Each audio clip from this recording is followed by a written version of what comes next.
If you are somebody who has general knowledge of some aspects of this conflict, and when I say conflict, I talk about Israel-Palestine as a whole, not what has taken place over the last 2 years. So if you have gaps in your knowledge that you're looking to fill, I think that this is a really great book for that. I did actually study and learn about the conflict in high school.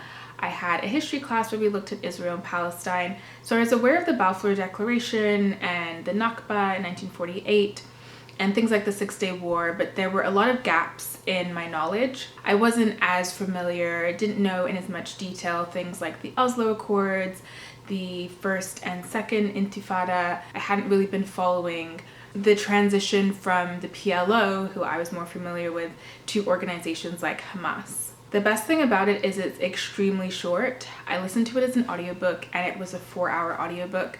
So I just listened to like half an hour every single day, and within a week I was finished. Very easy to understand, and I got a copy from my local library. That's where I got the audiobook. I think I saw the audiobook on Spotify also. I ended up giving it 5 stars. I think it's the perfect beginner book to the conflict. I've read a few other books about Israel-Palestine since 2023.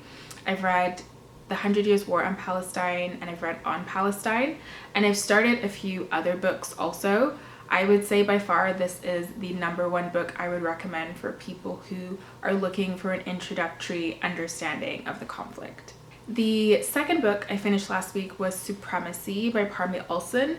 I have talked about this book a little bit before, so I'm not going to talk about it too much.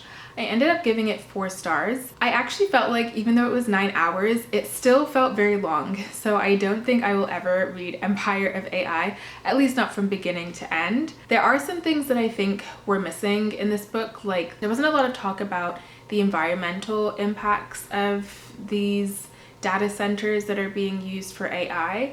And there also wasn't a lot of discussion about people in developing countries who are working for these companies and the impact that it's having on them, having to look at, traumatic content. So I felt like there were parts about it that were missing information, but overall I think that it's a really good primer on understanding what's happening with AI. I'm hoping I can find a book that's more bare bones. Like I said, I do feel like it's a little bit long. I think I need something that's like 4 hours. It's just like a beginning to end, like A to Z. These are the problems with AI, and this is how it started. This wasn't quite it, but definitely better than Empire of AI. So that's what I was reading last week. This week I actually am not really too sure if I'm gonna get too much reading done, but as always, I'll keep you posted.